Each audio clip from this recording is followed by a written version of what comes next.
Welcome to Clasheen. I'm absolutely thrilled that my great buddy Kim Thittichai is here with me for a couple of nights, rest, working, bouncing ideas off each other, and she has also facilitated the most amazing training for my private EcoPrint and Wet Felt Club members. But Kim is happy to share a little bit about her textile journey with us here for the YouTube channel. And if you have any questions for Kim, please just drop them as a comment under the video description below, and hopefully she may be able to answer them for you. So we're going to have a little walk around the garden. I know when I visit Kim in the west of Ireland, it's just so marvelous to be staying with somebody with similar We love plants and we love big borders, but nobody's got a border like Nicola.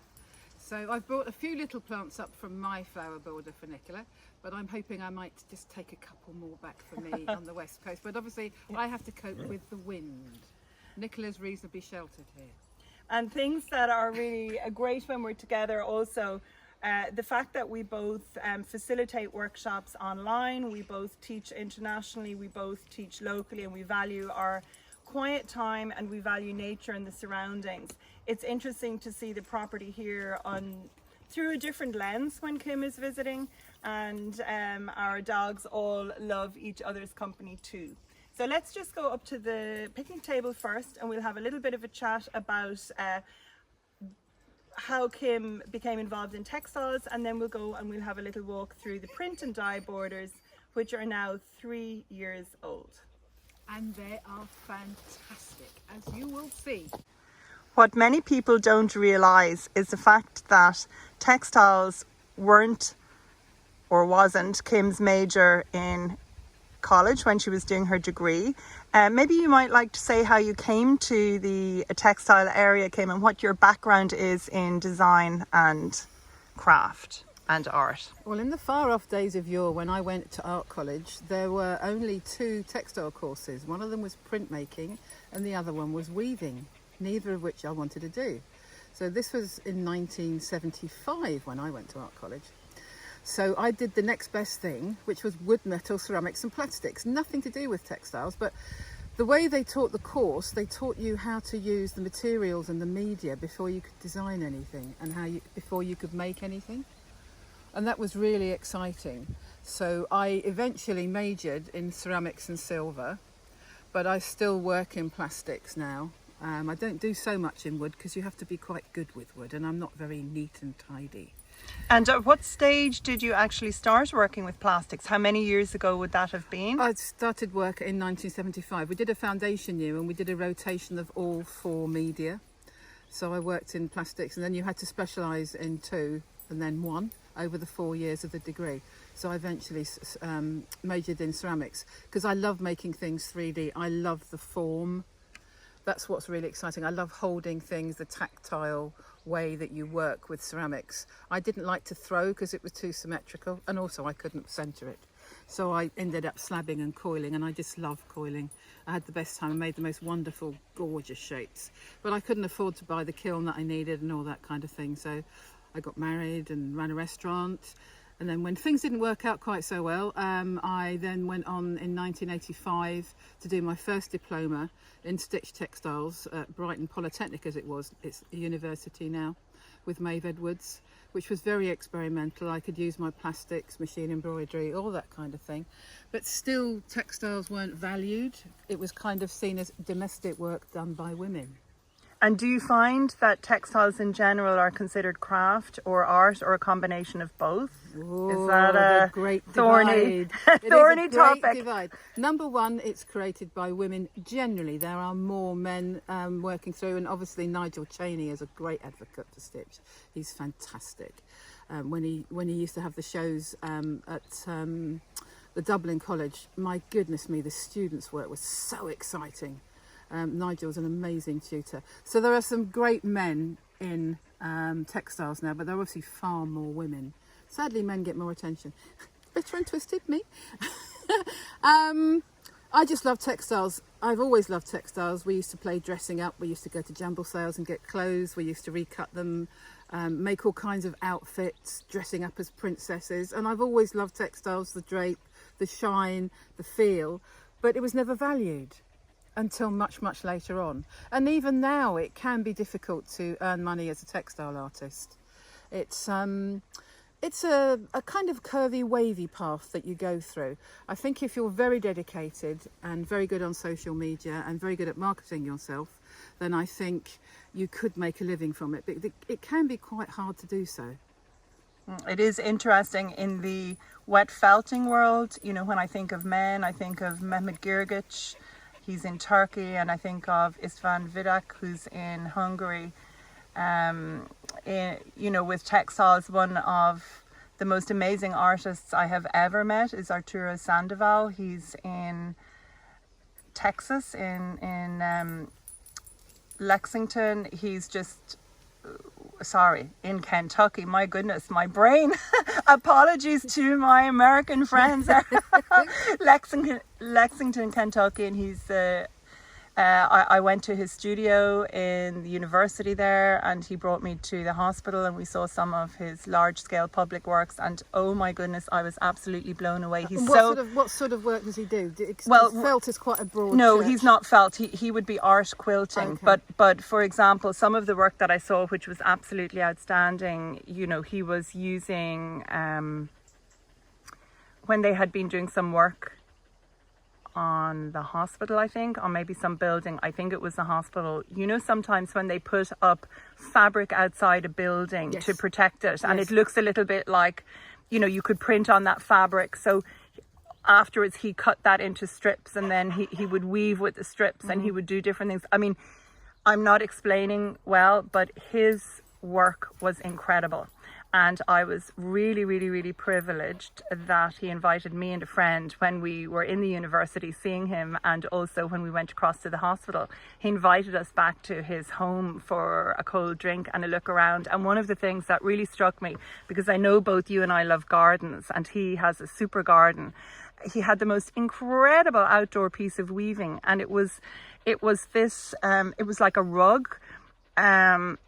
And it weighed about a ton, I think. It wasn't very big, and it was woven from something that came out of the inside of car batteries. It was just, Wow. It sounds bizarre. Oh, I'm sure it was absolutely fabulous. Yes. And he had pieces of sculpture and art all over the garden. It was just such a pleasure, you know, visiting him, and he has such a creative mind. I'm not explaining well what he does, but honestly, he blew my mind. And I would never have thought of art quilts. Like, I didn't understand really what an art quilt was, and one of his large scale pieces might take a full year to make. And what was his name again, so we can all look him up? Arturo Sandoval. Okay. And I could actually put a link in the video description below to his website, but it was mind blowing. Those kind of things are really important because you never forget them. And they come, these kind of experiences come usually when you're not expecting them, so they're even more valuable in a way because you weren't searching for them, you weren't doing any research. So when you find something like that, it's really exciting. Yeah, my mind was really blown because I was actually teaching. I was facilitating some workshops at the Kentucky Sheep and Fibre Festival, and then I was also facilitating workshops for my friend Jan Durham in Lexington, and then I was staying with Jan and her husband Bruce and Kevin, her son, and out of the blue Arturo contacted me and said, would I like to come into the university? And it was just so exciting. I'll never forget it. It was really special. Yeah, that was really special. So I think we might take a little walk around the garden, Kim. I know that landscape and nature really inspires me, but you might like to select a couple of your favourite plants in the print and dye borders. I'm hoping to take one or two plants home with me to go in my border. I'm just walking up through the print and dye borders that I planted here. They're exactly 3 years old now. They're outside the Off the Grid Garden studio at Clasheen. Kim's already up here and she's having a look to see are there some plants that she might like to have seeds or seedlings of. One of the joys of gardening is being able to share things with friends, and in fact that hollyhock that's right beside Kim, this tall one, that was from my friend Sharon, my great friend Sharon Jackson. And it's self-seeded quite readily here within the border. And the particular border that we're looking at now has my comfrey, 2 different varieties or types of comfrey, a purple and a pink one. And I've already harvested it once for the dye pot, but it makes the most wonderful liquid manure as well. Kim, have you found anything in particular that you really like? I love this scabious. It's absolutely gorgeous. And Nicola's got 2 different colour tones. She's got this gorgeous deep raspberry colour, and then there's a paler kind of mauvey blue just over there.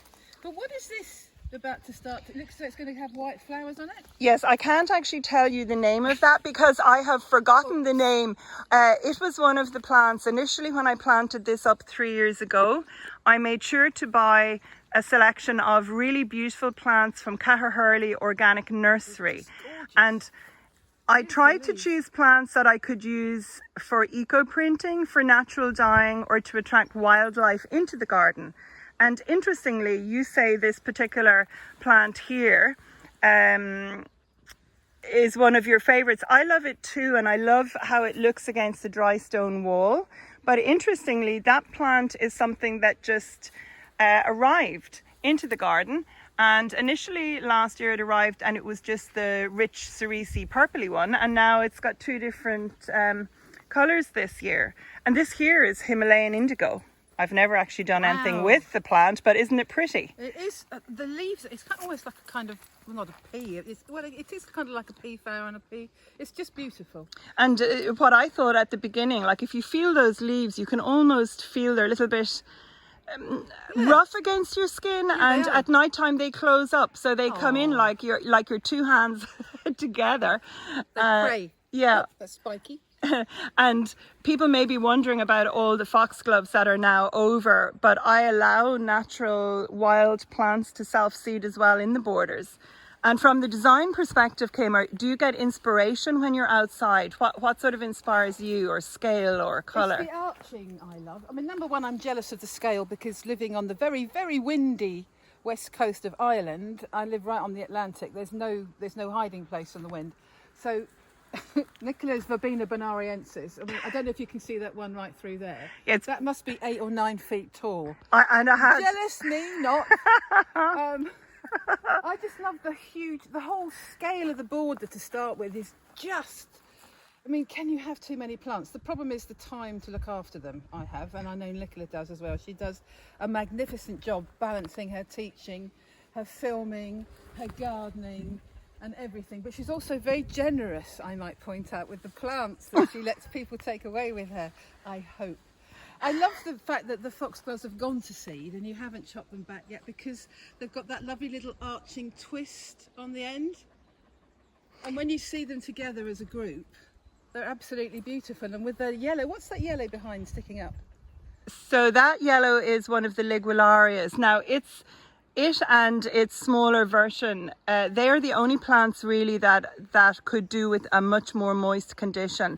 And I have put in, from the sustainability and environmental perspective, I have put in rainwater capturing tanks from the front studio roof in the house, because I do need to water them. They look very happy there. You obviously look after them very well. Well, I do, and it's interesting, like what you're saying, and things growing. I mean, all I'm using is organic fertilizer from my own comfrey. That would be the comfrey that I'm not using for natural dye. But I find, because time is of the essence as well, I find if you plant in swathes of colour, I mean, the minimum number of any individual plant that I planted was 3 at the beginning, but everything self-seeds. And that little feverfew is so pretty. And again, I never planted feverfew. It came in, it self-seeded, or it was in something else. And can you print with these leaves?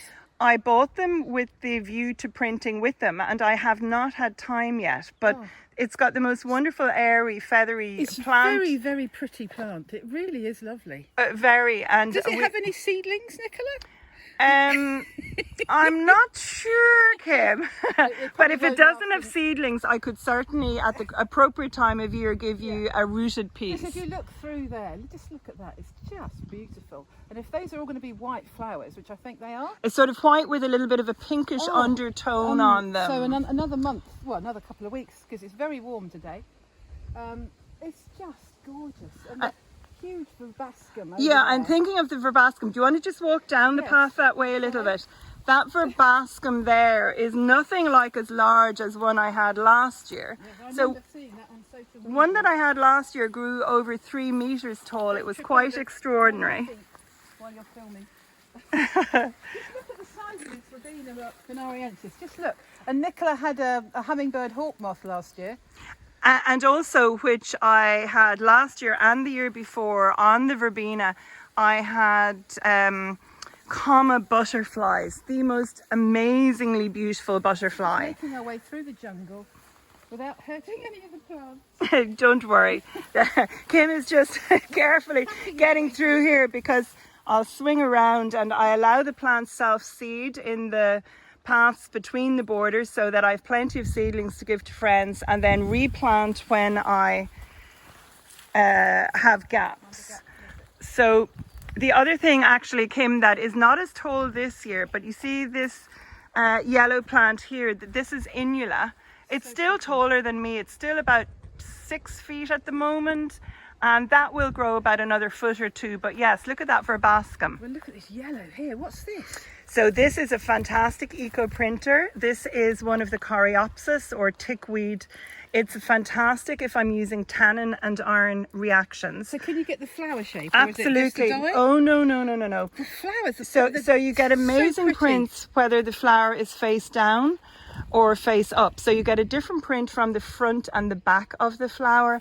But it either needs a mordant or it needs to be done using a tannin and iron reaction. It doesn't print just by itself, if that makes sense. It doesn't print in the dirty pot without using a tannin and iron reaction. And you've got some Achillea? So when How do you say Achillea? Yeah. So it is yarrow, or I got I call Achillea. it Achillea. You said tomato, I said tomato. I got, again from Cara Hurley Organic Nursery, pomegranate was the variety that I planted. Most like this one here, except it was a richer reddish colour with a bright yellowish centre. And what has happened is it's probably hybridized with the local wild one. And so the first year everything was this deep rich pomegranate, literally pomegranate colour. And then last year I had one pale pink, and then this more natural wild colour, and you see a very white one over there. Well, that's the normal common, because I have those in the field, just growing naturally. I've bought Nicola a very deep pink Achillea that I grew from seed last year, so I'm hoping that will be enough for a good sensible swap of plants. Oh no, absolutely, and I love when we just swap look at things. This. I'm just, see, I doubt I'll ever be able to. I suppose if I put a cane on it and strap it up very well, I might be able to keep something that height. But everything just gets knocked about in the wind. And I love this plant because you can grow it anywhere in the border, and it looks fantastic. Excuse my dog whining. Yeah, I particularly love it as well because I like it's that architectural. It's stunning because you can see through it. You can put it at the front, you can put it at the back, you can put it in the middle. It's a smashing plant. It doesn't look particularly major. It doesn't have massive blooms, but it is such good value, this plant, and it self-seeds beautifully. It does, and it's one of my favourites. Also the butterfly's favourite, and we'll soon be having a big, hopefully, a big visitation from the butterflies. Yes. And I just love coming up and there. just have a look through there. Seeing here. And this birch tree has self-seeded. Look at that through there, isn't it beautiful? And I love beautiful border, madam. Thank you so much. Shall we just have a little look at some of the eucalyptus trees now? And yes, because the shapes of the leaves are exquisite. And also from the nature perspective, just looking at colour combinations and subtlety, and even if you think about the training that you delivered this morning, you know, where you were talking about texture or colour, like when you look at something like an individual flower and you look underneath, there's just graduating shades of different colour, but all in, I'm not explaining it well, but all in tones of one colour. Thank you. I couldn't think of the right words. Right. I couldn't think of the right right words. And there are lots of words. little tiny flies on there, so it's obviously very good for local biodiversity. It's one of my favourite plants. I've said enough about that now. And the other thing is, Kim, maybe if you swing the camera around onto me for 1 minute. So I am actually wearing just a top that I have upcycled, and this top is printed with cotinus, but it's also printed with seed pods from either willow herb or rosebay willow herb. And if you look here in the border, you can see here that I've allowed this particular willow herb to grow here. And so that's what's around the neckline. It's so a beautiful that's mark. what's around the neckline of this particular top. It's a and beautiful it's mark. so soft and flexible, and it's just, I allow nature combine with the wild and cultivated. Because it obviously, leaves are lovely. We see lots of leaves all the time. I like eco dyeing, but it's a lovely thing, and Nicola is obviously very passionate about it. But you do see a lot of leaves on things, and to see marks like that break everything up. Well, I've done trousers that makes it more interesting, and I love that neckline with it on. I have trousers that I particularly like myself. They're linen trousers, and they only have the linear prints. It just breaks it up a little bit sometimes. So back to the back to there, and we'll just go and let's follow Fizz. This is one of the visiting dogs. I'm just going to follow Fizz, and we'll just have a little wander over and have a look at some of the eucalyptus trees in the garden. But maybe as we walk over towards them, you can just see that opposite these borders here, I have a wild area where I'm allowing everything just grow wild, and the biodiversity is just so marvelous here. Ultimately, this is also going to be planted in new borders, this section, and I'll have 2 more storage sheds. And then here is like a nursery for young eucalyptus varieties. Some of these were bred for me, and some of them were they were from a breeder, but they weren't bred specifically for me. But eucalypts grow really, really, really easily here in Ireland, and I just love sitting underneath them and just looking up into the canopy and seeing the colour. Listening to them, and sometimes at night I will actually come out and I will lie on the picnic table and just look up.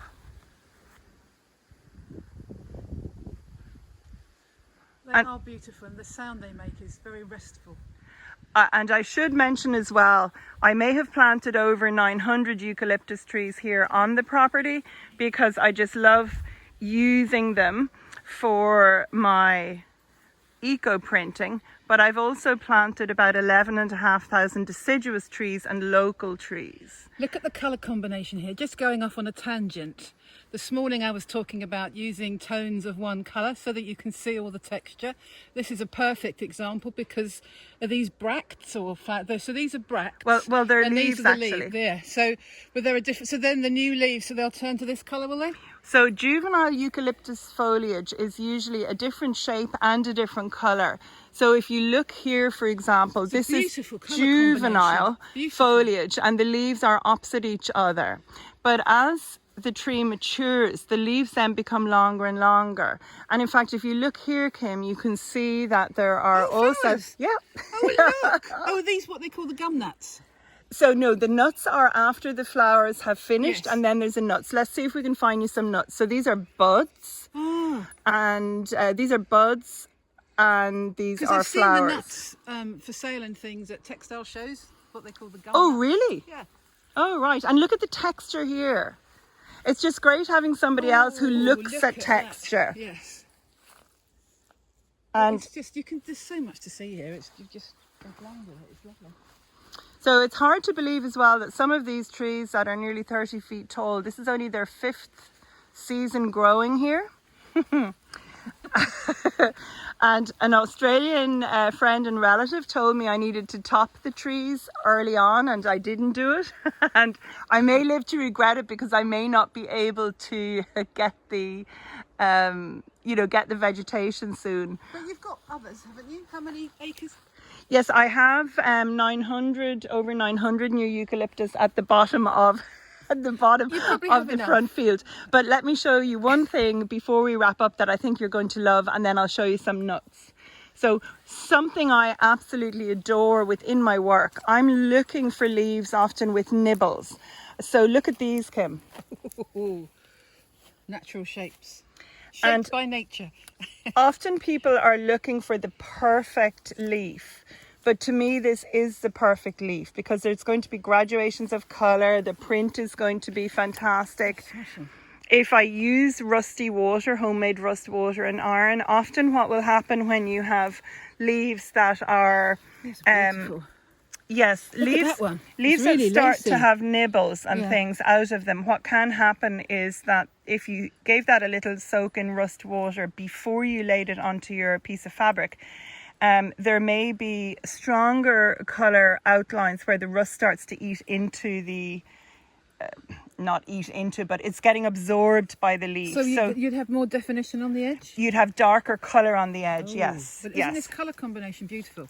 This really deep red with that green, just gorgeous. The colour combination, and also when you look at the bark on these trees, some of these, and unfortunately this specific tree, I don't know the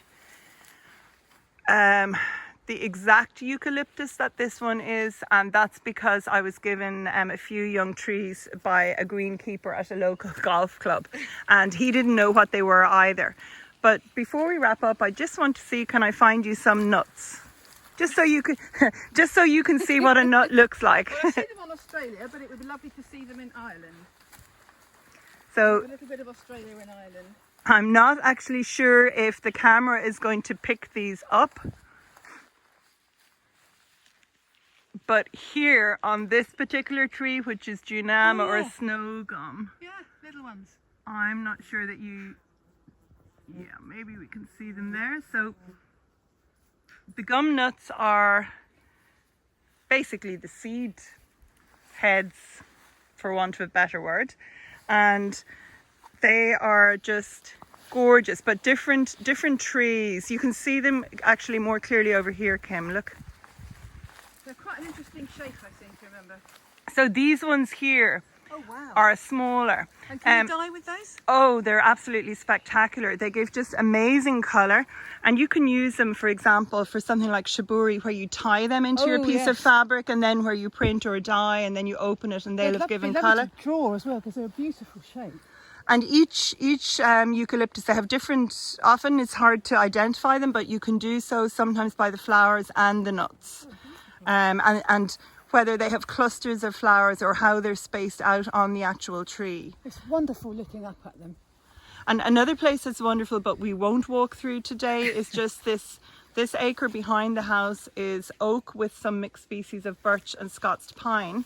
And this is actually almost 12 years old now, and it's had its first sort of maintenance 2 weeks ago, and Sean, who was doing it, has carved a path. He's cut with his chainsaw a path through, and it's the most beautiful place. So I'm thinking of putting a hammock in there. Oh, that would be lovely. So thanks, Kim, for sharing the pleasure of the garden and chatting with me. I love being here, and I love that border. So I hope people have just enjoyed this little look around the garden, the borders that are 3 years old now, my conversation with Kim. And as I say, if you have a question for Kim, just drop it in the comment section under the video description. Right. And I'll also link to Kim's new online workshop in the video description for those of you that might be interested in Thank you. That's very looking kind. into that further. Thank you. Over and out from Clasheen. Bye.